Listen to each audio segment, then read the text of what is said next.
भक्तों, छठ पूजा कब है? कैसे करें छठ पूजा? नहाए खाए की परंपरा, क्या खाना चाहिए और क्या नहीं? छठी मैया को 3 चीज कभी मत चढ़ाना, व्रत टूट जाता है। संतान को होते हैं कष्ट।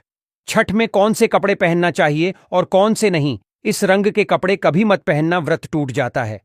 छठी मैया को किस चीज का भोग नहीं लगाना चाहिए और छठ व्रत में कौन सी गलती नहीं करना चाहिए, और यदि जिनके घर के पास नदी या तालाब या गंगा या समुद्र नहीं है तब वह क्या करें। और साथ ही जानिए 3 ऐसी महिलाएं हैं जिन्हें छठ का व्रत नहीं रखना चाहिए, छठ पूजा नहीं करना चाहिए।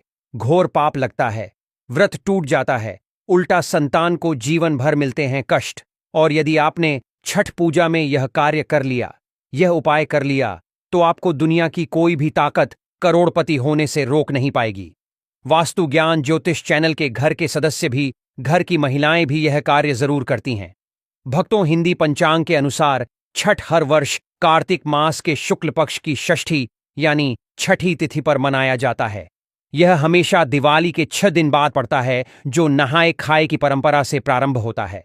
यह व्रत करने वाले व्रतधारी 36 घंटे तक निर्जला व्रत रखते हैं, जिसके बाद छठी मैया की आराधना और सूर्यदेव को अर्घ्य देने के बाद इस व्रत का समापन किया जाता है।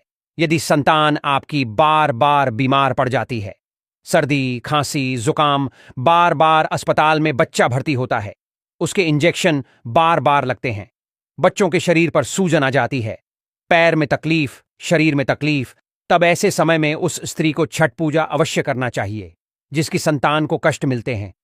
तब छठी मैया की कृपा से छठ माता स्वयं उस संतान की रक्षा करती है। छठी मैया बहुत प्यारी है, संतान की स्वयं रक्षा करती है, परिवार की रक्षा करती है, परिवार में कभी विपदाएं नहीं आती। छठी माता का हृदय इतना कोमल है जिसकी आप कल्पना नहीं कर सकते। खासकर संतान दीर्घायु होती है, परिवार खुशहाल होता है, जीवन भर इतना सुख घर में बरसता है जिसकी आप कल्पना भी नहीं कर पाएंगे। छठी माँ ब्रह्मांड की माँ है, संसार की माँ है, संतान की माँ है। जो सच्चे दिल से एक बार छठी मैया को प्रसन्न कर लेता है, समझो उसने 7 बार पृथ्वी की परिक्रमा कर ली, गंगा स्नान कर लिया, धार्मिक यात्रा कर ली, देवताओं की परिक्रमा करना माना जाता है। छठ पूजा 2025 शुभ मुहूर्त पंचांग के अनुसार छठ पूजा 25 अक्टूबर को नहाए खाए के साथ शुरू होगी। दूसरा दिन 26 अक्टूबर को खरना होगा। तीसरे दिन 27 अक्टूबर को अस्ताचलगामी सूर्य को अर्घ्य दिया जाएगा। अंतिम दिन 22 अक्टूबर को उदयगामी सूर्य को अर्घ्य देकर व्रत समाप्त होगा। सुबह के अर्घ्य के लिए 22 अक्टूबर मंगलवार को भगवान भास्कर सूर्य को प्रातःकालीन अर्घ्य अर्पण करने प्रातः 5:33 से 6:30 के साथ ही छठ पूजा 2025 का समापन होगा। दोस्तों, इस पर्व में पुरुष और महिलाएं दोनों निर्जला व्रत रखते हैं, जो संतान सुख स्वास्थ्य और समृद्धि की कामना के लिए किया जाता है। 22 अक्टूबर को शुभ मुहूर्त, शुभ पूजा पाठ, संपूर्ण आरती, संपूर्ण फल, फूल मेवा सब्जी आदि के साथ व्रत पूरा हो जाएगा, समाप्त हो जाएगा। दोस्तों, सबसे पहले हम यह जानते हैं कि ऐसी कौन सी महिलाएं हैं जिन्हें छठ पूजा नहीं करनी चाहिए। लगता है घोर पाप और व्रत टूट जाता है, छठी मैया क्रोधित हो जाती है। हम यह भी बताएंगे माता को क्या चढ़ाना चाहिए, क्या नहीं, खाने में क्या खाना चाहिए और क्या नहीं। हम इस वीडियो में बारी बारी जानकारी बताएंगे। तो वीडियो आज की बहुत ही सुंदर है, अंत तक बन रहे सुंदर सी वीडियो को पहले लाइक करें और हमारे चैनल को सब्सक्राइब जरूर करें। सच्चे दिल से कमेंट में लिखें, जय हो छठी मैया की। छठी मैया स्वयं आपकी संतान की रक्षा करेंगे। आपके घर में छठी मैया खुद चलकर आएंगी, मां का होगा वास। भक्तों, छठ पूजा का व्रत ऐसी महिलाएं गलती से भी ना रखें, अन्यथा आपकी संतान की मृत्यु हो सकती है, पति पर भारी संकट आ सकते हैं, उल्टा पाप के भागीदार बन सकते हैं। ऐसी महिलाएं छठ पूजा से रहे दूर। दोस्तों, कार्तिक मास की षष्ठी को छठ मनाई जाती है।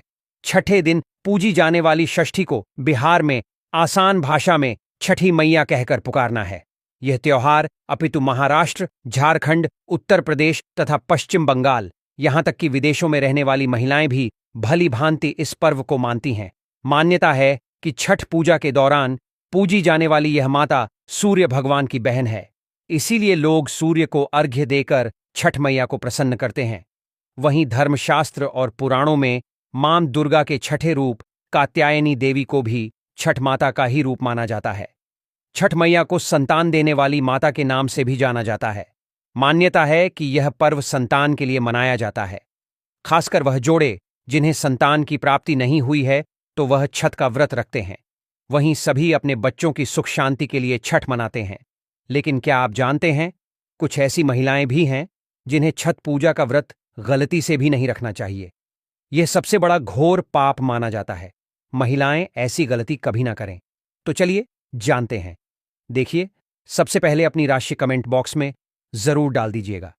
यदि आपकी राशि के अनुसार हमारे पास कोई उपाय होगा तो वह आकर हम आपके कमेंट के रिप्लाई में बता देंगे। और हां, एक लाइक जरूर करें। जय हो छठी मियां की। भक्तों, शास्त्रों के अनुसार जो लोग अधूरी शादी करते हैं वह शास्त्र का अपमान करते हैं। अधूरी शादी जैसे कि कोर्ट मैरिज और शादी के बिना ही संतान की उत्पत्ति कर देना सबसे बड़ा पाप है। ऐसे में छठ पूजा का व्रत ऐसे लोगों को अपनी संतान के लिए कभी नहीं रखना चाहिए, क्योंकि आपने हिंदू रीति रिवाजों के अनुसार 7 फेरे नहीं लिए हैं। और वहीं बिन शादी के जब ऐसे लोग साथ में रहते हैं तो समाज में ऐसा रिश्ता कलंकित होता है। दोस्तों, बहुत से लोग ऐसे हैं जो भागकर शादी करते हैं और परिवार को दुखी कर देते हैं। माता पिता को समाज में कलंकित कर देते हैं। माता पिता को रुलाते हैं, परिवार को रुलाते हैं, समाज को बदनाम करते हैं। ऐसे लोग पूरे जनजीवन समस्त संसार के लिए श्रापित हैं।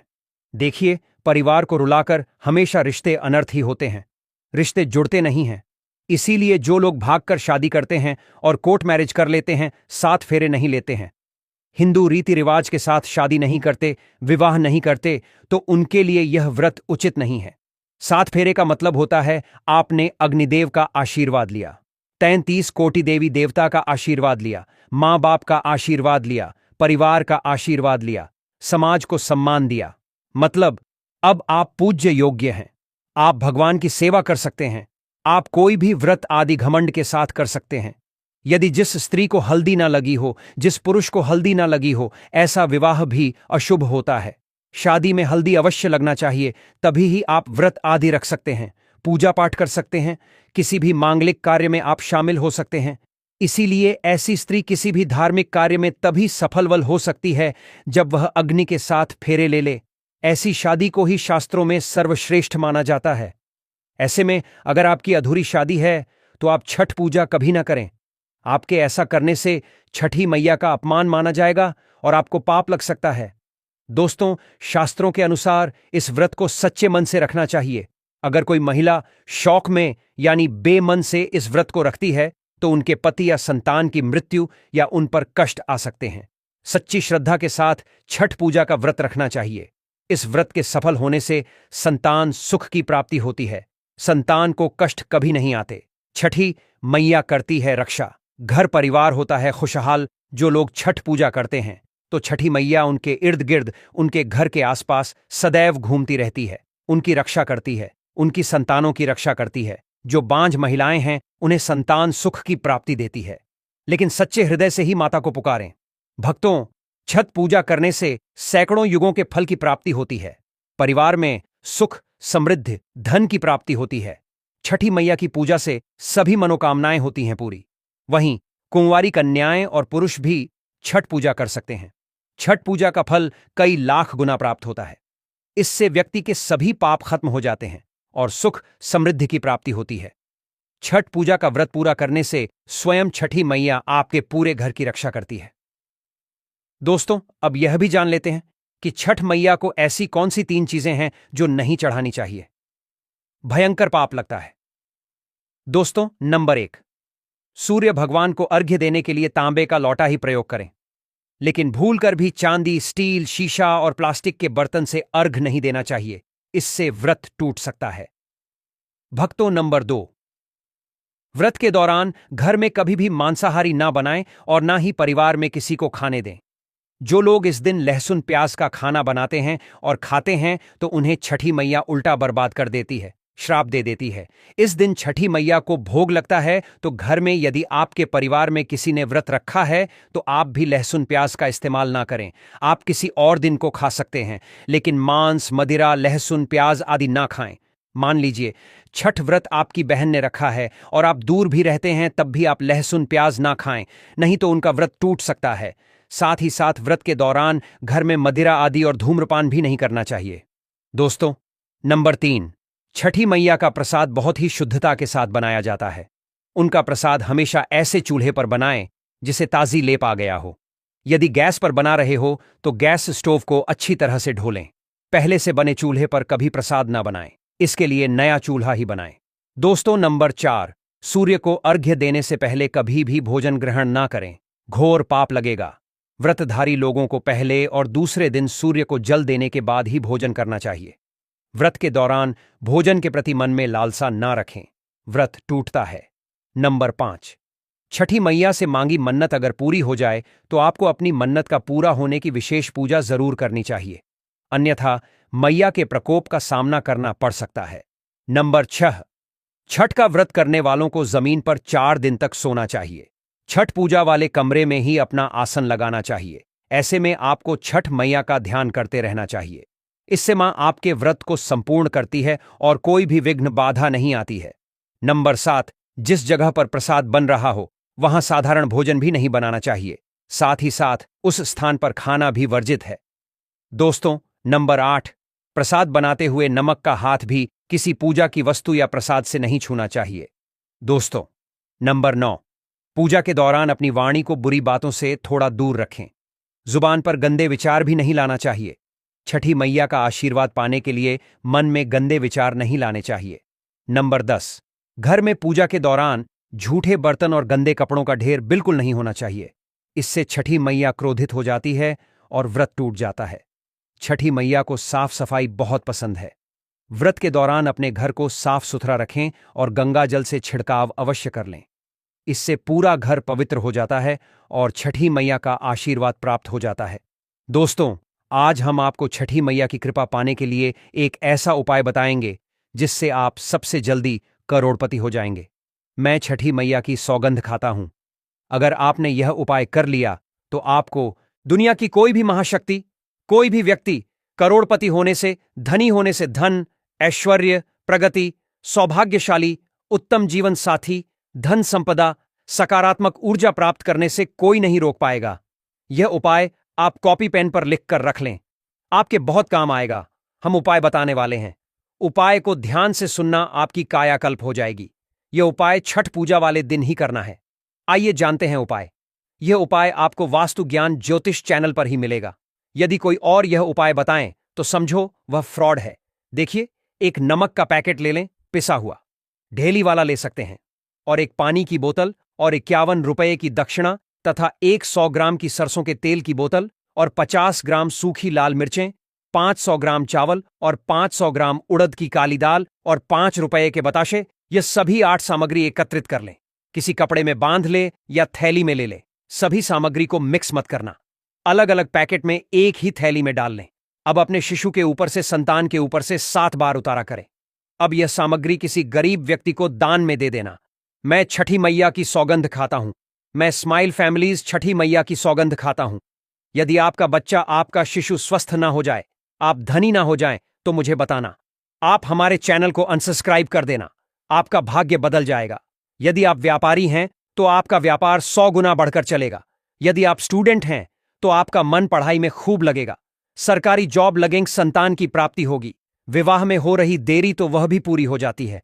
यदि बीमार व्यक्ति आपके घर में कोई हो और खाट पर पड़ा है तो उस बीमार व्यक्ति के ऊपर से इसे 7 बार उतार देना या दान कर देना, वह तुरंत ठीक हो जाएगा।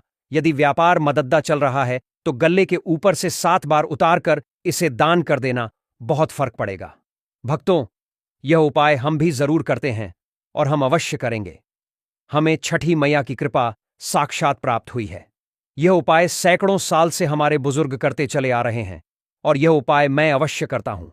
आप यह कार्य पूर्णिमा अमावस्या पर भी कर सकते हैं। भक्तों, एक और महा उपाय, आप नदी या तालाब या समुद्र के तट पर अवश्य जाएंगे। छठ पूजा के लिए तो यह उपाय आपके सोए हुए भाग्य को चमका देगा। आइए जानते हैं। देखिए, छठी मैया की पूजा के लिए आप तट पर अवश्य जाएंगे। तब आप अपने साथ में एक तांबे का सिक्का या चांदी का सिक्का अवश्य हाथ में लेकर जाएं। और जब आपकी पूजा संपन्न हो जाए तब छठी मैया का यह मंत्र बोलकर इस सिक्के को पानी में प्रवाहित कर देना, विसर्जित कर देना। मंत्र है ओम ह्रीम ह्री सूर नमः। इस मंत्र को 3 बार बोलना है और सिक्के को जल में विसर्जित कर देना।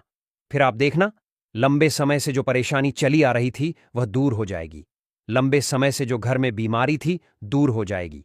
लंबे समय से घर में जो गरीबी थी, किसी का श्राप लगा था, संतान बीमार है, वह ठीक हो जाएगी। आपके जीवन में ऐसा परिवर्तन आएगा जिसकी आपने कल्पना भी नहीं की होगी। यह बहुत ही गुप्त उपाय है। किसी को बात कर ना करें, चुपचाप करें। छठी मैया बहुत प्रसन्न होती है। यदि आप यह उपाय किसी को बताना चाहते हैं तो आप कॉपी पेन पर उसे लिख कर दे दें। आप उसे ना बोले। बड़ा विशेष चमत्कारी उपाय है यह सिक्के का। यह उपाय बहुत ही गुप्त उपाय है। आपको रंग से राजा बना देगा। बस इस उपाय का ढिंढोरा ना पीठे गुप्त तरीके से कर देना। भक्तों, आप में से कौन कौन छठी मैया का आशीर्वाद पाना चाहता है? तो सच्चे दिल से कमेंट बॉक्स में लिखें, जय हो छठी मैया की। कि छठी मैया के लिए एक लायक तो बनता।